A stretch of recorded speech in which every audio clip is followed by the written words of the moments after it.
Shalom little people, welcome home. Senang sekali saya bisa berjumpa kembali dengan Anda di IFJF Balikpapan Online Service. Selamat datang bagi Anda yang baru pertama kali join di IFJF Balikpapan Online Service. Dan inilah di IOC News hari ini.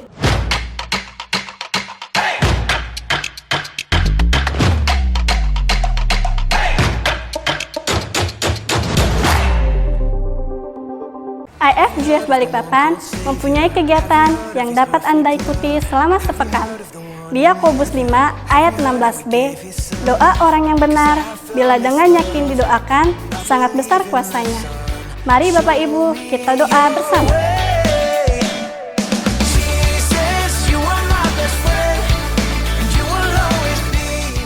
Setiap kita memerlukan komunitas untuk bertumbuh bersama.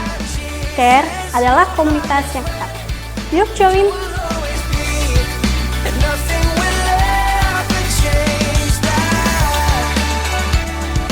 Halo Greater Generation, malam minggu kalian akan lebih asik kalau gabung di TYC Online Service.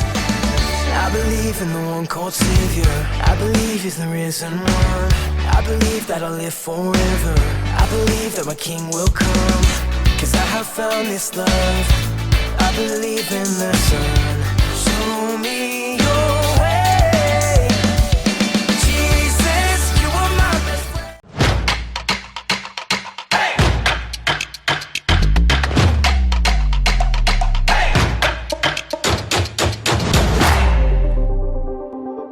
Sekian TIOC News hari ini. Mari kita siapkan hati kita untuk memuji dan menyembah Tuhan. So let's kita and be blessed. Haleluya, shalom jemaat Tuhan. Kita bersyukur atas anugerah Tuhan kita boleh ada sampai saat ini. Mari kita siapkan hati kita untuk memuji dan menyembah Tuhan. Saya undang semua untuk berdoa.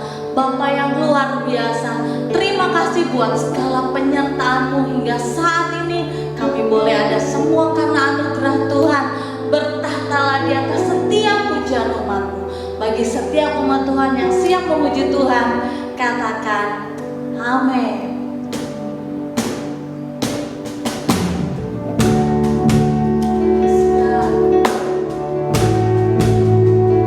Kau yang melawat setiap umat-Mu Tuhan. Pagi hari ini Bapa, tidak ada yang terkecuali Tuhan.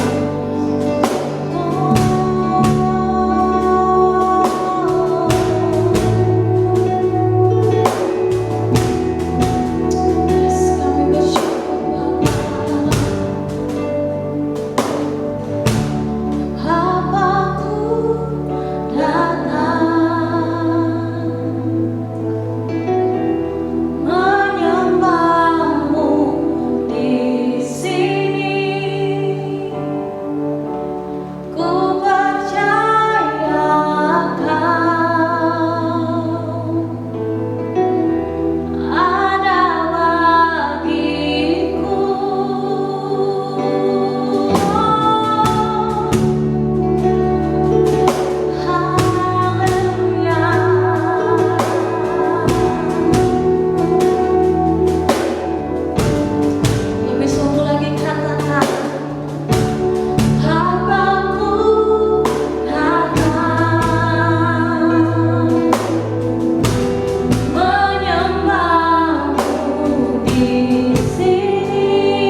dalam pertolongan-Mu Tuhan. Kami memerlukan Engkau Yesus. Kami berseru Yesus, Engkau hadir di tengah-tengah kami Tuhan. Yes, Jesus. Kau melihat setiap hati yang berseru Tuhan. Kau melihat setiap hati yang menangis. Kau angkat segala khawatir kami Tuhan. Karena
jemaat Tuhan, kita satukan hati kita berdoa. Bapa di sorga, kami mengucap syukur bahwa sampai pada saat ini Engkau setia menolong kami dimanapun kami berada. Kami percaya atas perlindungan pemeliharaan Tuhan atas kami semua, atas jemaat-Mu, sehingga tidak ada satupun di antara kami yang sakit oleh karena pandemi yang ada ini. Kami tetap berdoa Tuhan supaya pada akhirnya Tuhan menolong, supaya semuanya terhindar dari wabah ini, dan juga supaya negara kami boleh menang terhadap wabah ini. Dan Tuhan sayangkan setiap jiwa-jiwa yang ada di negeri ini Tuhan. Kami berdoa diberkatilah untuk semua upaya medis, bahkan untuk penelitian, untuk mendapatkan vaksin maupun obat dari COVID-19 ini. Tuhan, kami berdoa supaya Tuhan berikan. Lebih daripada itu, kami berdoa supaya bangsa kami ini boleh bangkit untuk menjadi bangsa yang berhasil mengisi kemerdekaannya dengan pembangunan, dengan kemakmuran bagi rakyat Indonesia, dan juga supaya kami juga merdeka secara spiritual. Tuhan, boleh terjadi atas sebanyak mungkin orang di negeri ini. Terima kasih Bapa di sorga, kami mengucap syukur kepadamu, dan kami rindu untuk supaya Tuhan boleh berbicara bagi kami pada hari ini. Di dalam nama Yesus Kristus Tuhan, kami sudah menyiapkan hati kami. Amin. The coronavirus pandemic is having a devastating and historic impact on the economy. No less God within the shadow. I'm a mess, I'm a loser, I'm a hater, But I am actually optimistic, because even though the solution is not what we want, God has His solution.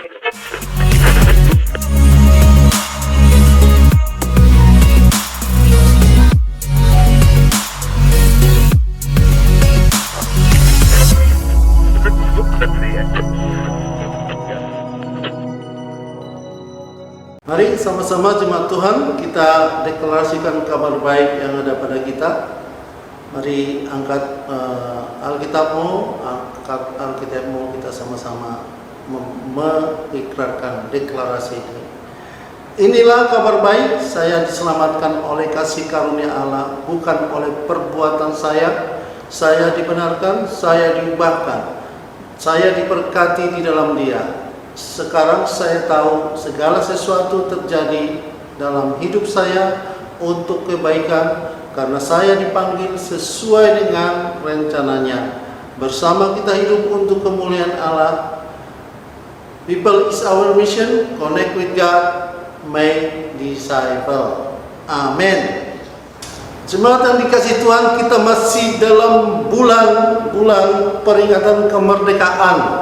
Saudaraku, orang-orang mengibarkan bendera, orang-orang menyanyikan lagu kebangsaan. Ada di sana kegembiraan, ada di sana harapan yang baru. Saudara yang dikasih Tuhan, ini adalah peringatan atas kemerdekaan kita secara fisikly, tetapi ada satu kemerdekaan yang perlu dimiliki oleh orang, yaitu kemerdekaan rohani atau spiritual freedom.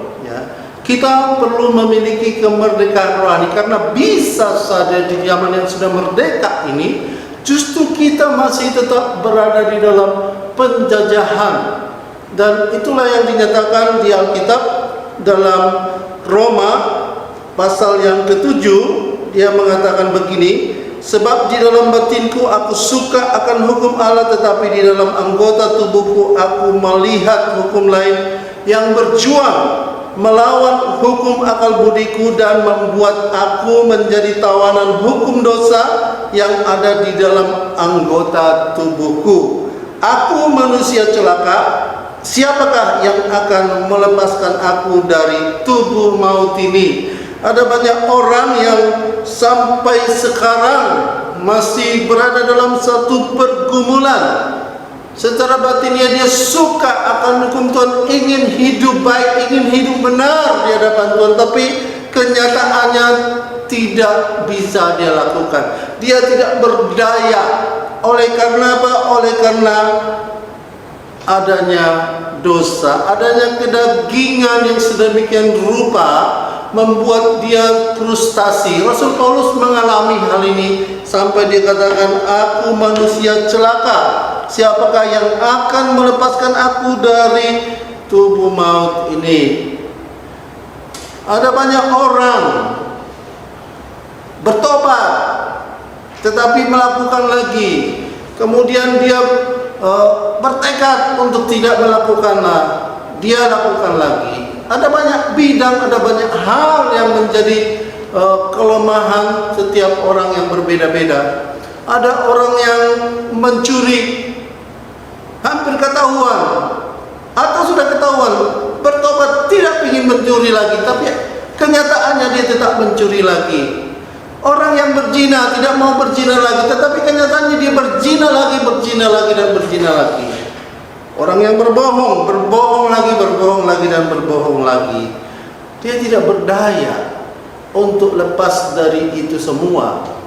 Inilah orang-orang yang masih belum merdeka. Orang-orang yang masih diperbudak oleh sesuatu yang buruk, sesuatu yang negatif, sesuatu dosa di dalam kehidupannya, yang membuat dia masuk dalam kategori orang yang belum merdeka secara spiritual. Tapi ini kabar baik untuk kita semua, bahwa ada jalan keluar yang ditawarkan oleh Tuhan bagi kita.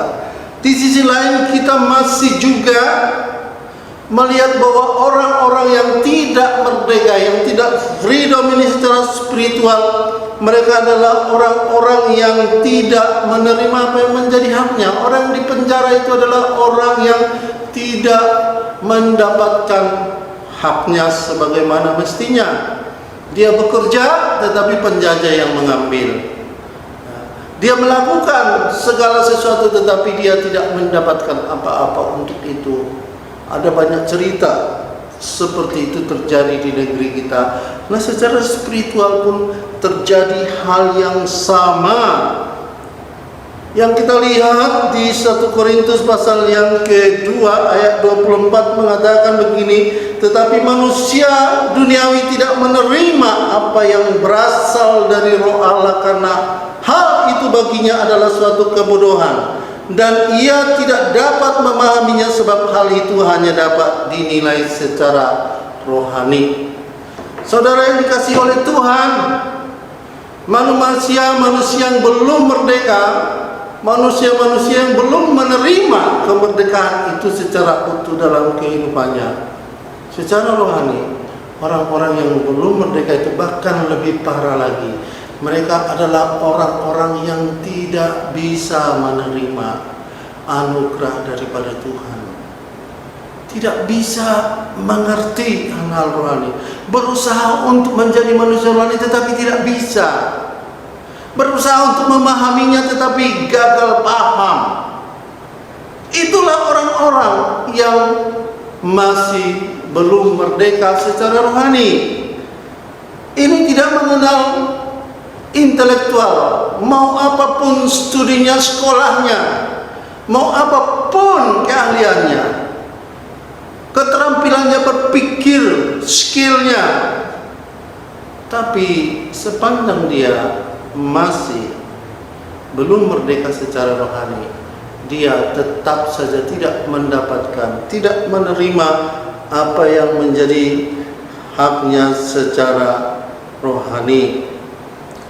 Di Efesus pasal 12 dikatakan bahwa waktu itu kamu tanpa Kristus tidak termasuk kewargaan Israel dan tidak mendapat bagian dalam ketentuan-ketentuan yang dijanjikan, tanpa pengharapan dan tanpa Allah di dalam dunia.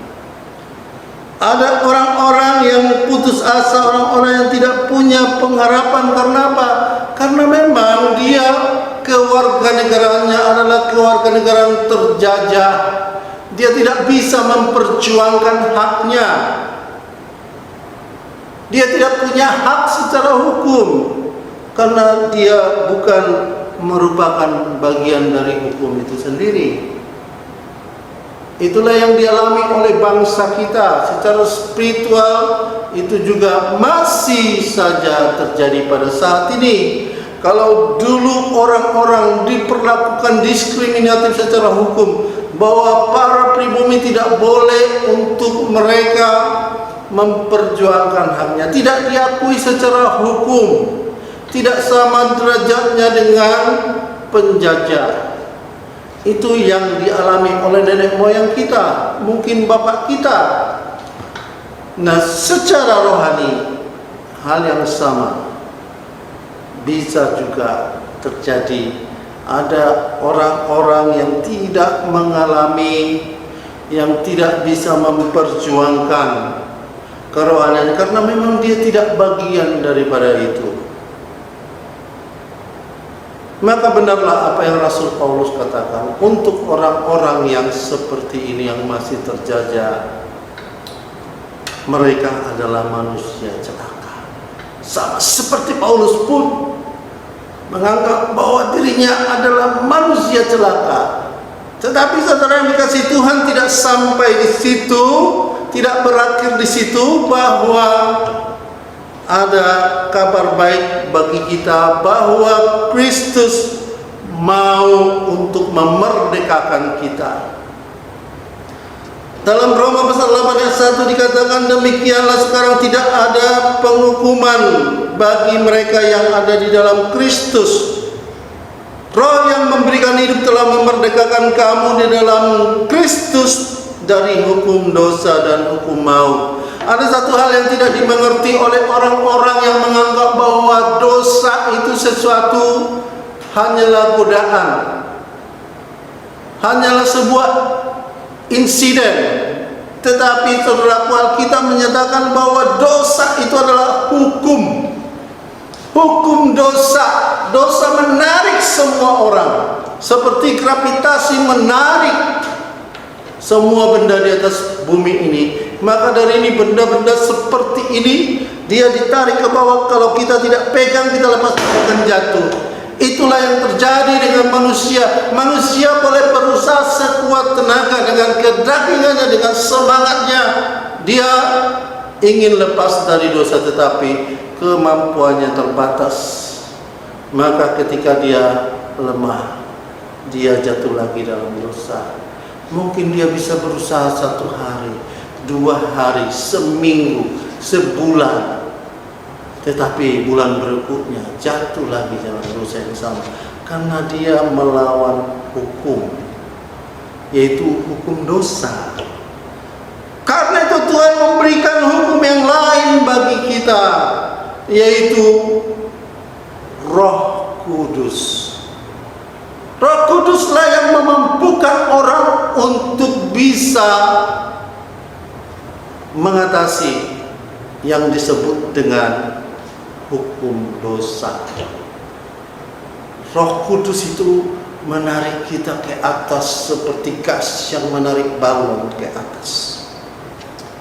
Bahkan balon harus diikat supaya dia tidak terbang. Roh Kudus membawa kita merdeka.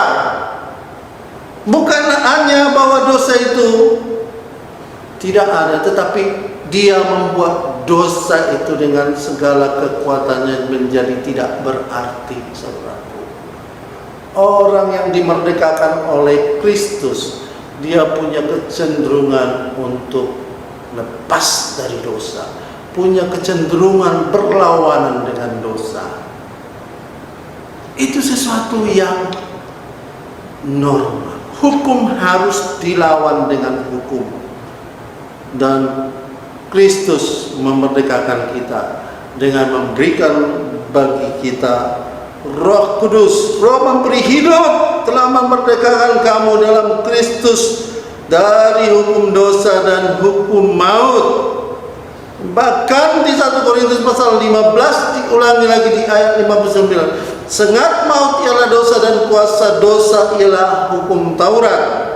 Tetapi syukur kepada Allah yang telah memberikan kepada kita kemenangan oleh Kristus Yesus Tuhan kita. Kristus Yesus Tuhan kita memberikan kita kemenangan, memberikan kepada kita hukum yang baru yang memampukan kita untuk merdeka. Ada bangsa-bangsa yang mendapatkan kemerdekaan karena perjuangan seperti bangsa kita. Kita bangga bersyukur atas itu. Tetapi ada juga bangsa-bangsa yang dianugerahkan kemerdekaan, tapi tetaplah mereka juga merdeka, sama seperti kita yang memperjuangkan sendiri. Alkitab menyatakan kemerdekaan kita diberikan oleh Kristus. Kita dimerdekakan oleh campur tangan Kristus, oleh karena kasih-Nya bagi kita. Tuhan rindu untuk kita hidup dalam kemerdekaan. Kenapa kita harus merdeka? Karena dengan merdeka, saudara yang kasih Tuhan, kita dapat menerima apa yang menjadi hak kita. Orang merdeka bisa menikmati apa yang dia kerjakan. Orang merdeka punya kebebasan untuk memilih. Orang yang merdeka diakui haknya, keberadaannya oleh hukum. Di dalam Efesus pasal yang ketiga ayat 6 dikatakan bahwa yaitu bahwa orang-orang bukan Yahudi karena berita Injil turut menjadi ahli waris dari anggota-anggota tubuh dan peserta dalam janji yang diberikan dalam Kristus Yesus.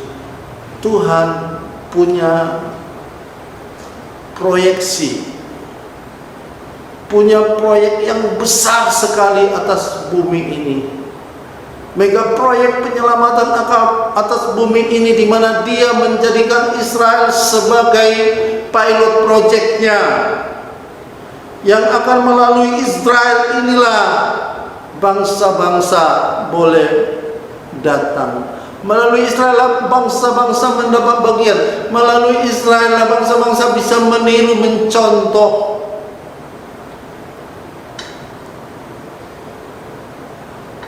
Dan Kristus menggenapi tuntutan atas hal itu, di mana Kristus secara rohani menggenapi seluruh tuntutan hukum Taurat. Kristus menjadi juru selamat bagi semua orang-orang yang di dalam perbudakan dosa. Kristus memerdekakan semua orang sekarang. Kristus luar biasa. Bahkan di Efesus dikatakan Yesus Kristus telah membuat ini supaya di dalam Dia berkat Abraham sampai kepada bangsa-bangsa lain, sehingga oleh iman kita menerima roh yang telah dijanjikan itu, bahwa di dalam Yesus Kristus bangsa-bangsa lain kita ini memperoleh berkat Abraham. Apa itu berkat Abraham? Kepada Abraham dijanjikan oleh Tuhan untuk dia akan memiliki keturunan yang banyak, dia akan termasyhur, dia akan diberkati, dan pada akhirnya dia akan menjadi berkat. Itu yang dijanjikan kepada Abraham. Dan sekarang melalui Yesus Kristus kita diberikan kesempatan yang sama. Kita diberikan bukan hanya untuk kita boleh mendapatkan apa yang menjadi hak kita, tetapi kita dijadikan menjadi pewaris. Sama seperti sekarang kita menjadi pewaris negeri ini. Sebagai anak-anak bangsa, kita menjadi pewaris atas tanah air, tanah tumpah darah Indonesia. Secara rohani kita menjadi pewaris dari janji Tuhan atas Abraham. Janji keselamatan, janji kemuliaan akan sampai kepada kita. Kita menjadi layak oleh karena Yesus Kristus Tuhan. Karena itu, saudara yang dikasih Tuhan, apa yang perlu kita lakukan saat ini? Tentu saja, bagi engkau yang selama ini, sampai saat ini, engkau tidak berdaya terhadap dosa. Engkau sudah melakukan berbagai upaya, sudah memeranginya, sudah berjuang sekuat tenaga untuk itu. Sekarang waktunya untuk engkau datanglah kepada Tuhan Yesus. Katakanlah, Tuhan Yesus, merdekakanlah aku dari dosa-dosaku. Berikanlah Roh Kudus-Mu ada masuk dalam hidupku, supaya aku menjadi manusia yang merdeka. Bagi kita yang sudah diselamatkan, yang sudah menerima Yesus Kristus, menerima Roh-Nya, dalam Galatia pasal 5 ayat 1 dikatakan supaya kita sungguh-sungguh merdeka. Kristus telah memerdekakan kita. Karena itu berdirilah teguh dan jangan lagi dikenakan perhambaan. Hal yang sama dikatakan dalam 1 Korintus 15 ayat 58. Karena itu saudara-saudaraku yang kekasih, berdirilah teguh, jangan goyah dan giatlah selalu dalam pekerjaan Tuhan, sebab kamu tahu bahwa dalam persekutuan dengan Tuhan jerih pawayahmu tidak sia-sia. Saudaraku, kita perlu untuk jelas kita punya standing di mana berdiri teguh. Sikap kita, sikap hidup kita sebagai orang yang merdeka harus berbeda dengan orang yang belum merdeka. Kita harus berdiri teguh dengan percaya diri, dengan tahu apa yang menjadi hak kita. Kita berdiri teguh, jangan goyah. Bahkan yang paling parah lagi, jangan sampai masuk lagi dalam perhambaan. Artinya jangan lagi engkau menghambakan dirimu dengan dosa-dosa. Jangan masuki lagi dosa-dosa. Jangan lakukan lagi dosa-dosa. Tetapi layanilah Tuhan. Sekarang kalau engkau melayani Tuhan, engkau akan mendapatkan upah dari pelayananmu. Sekarang semuanya diperhitungkan. Jerih payahmu tidak akan sia-sia. Mari kita melayani Tuhan. Mari membangun bangsa kita ini, berkarya semaksimal mungkin. Apa yang bisa kamu lakukan, lakukanlah dengan sebaik mungkin. Kerjakanlah segala sesuatunya dengan sekuat tenaga.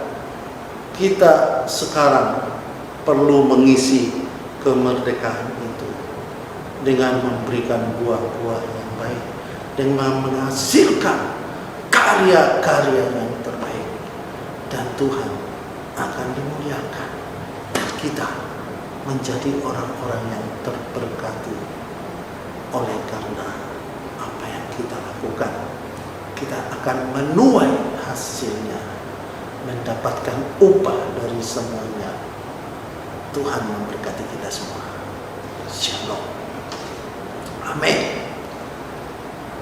Bapa di surga, terima kasih untuk firman-Mu Tuhan. Kami bersyukur kepadamu Tuhan bahwa Engkau dengan kemurahan hati-Mu memberikan kepada kami Yesus Kristus yang menjadi juru selamat, menjadi pihak yang memerdekakan kami, bahkan memberikan Roh-Nya, Roh Kudus bagi kami, sehingga kami sungguh-sungguh bukan hanya merdeka secara hukum, tetapi kami diberikan kesanggupan, kekuatan, kemampuan untuk kami boleh lepas daripada dosa-dosa, dari kuasa dosa, dari hukum dosa dalam kehidupan kami.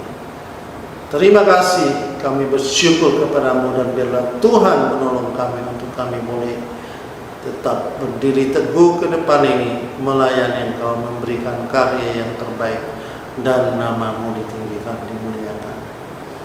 Terima kasih Tuhan, dalam nama Yesus Kristus kami berdoa. Amin. Mari jemaat yang dikasihi Tuhan, kita akan menutup ibadah kita. Mari arahkan hatimu kepada Bapa kita, Dia Bapa yang baik, yang sungguh rindu untuk memberkati kita, dan terimalah berkat Tuhan.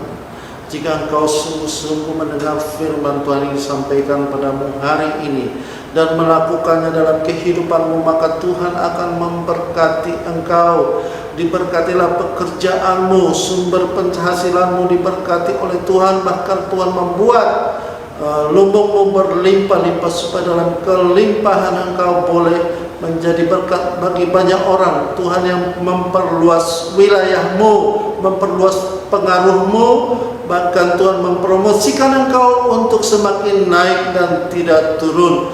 Tuhanlah yang memberkati keluargamu, bahkan seisi rumahmu diberkati orang Tuhan. Orang-orang yang keluar masuk rumahmu pun terberkati olehmu.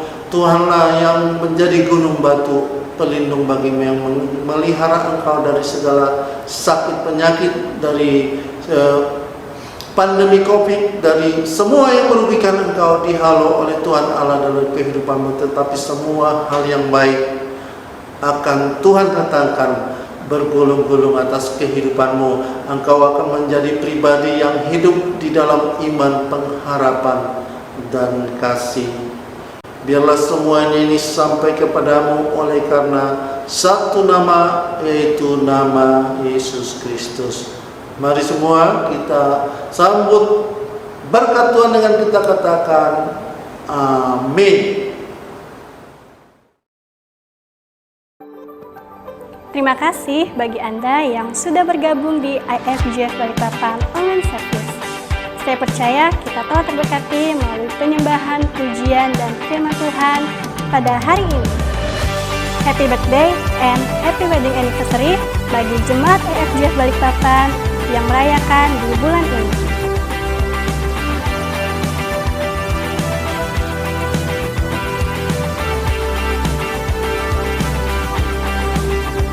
Bagi Anda yang ingin didoakan, jangan ragu untuk menghubungi tim kami, karena tim kami akan selalu siap untuk mendoakan Anda.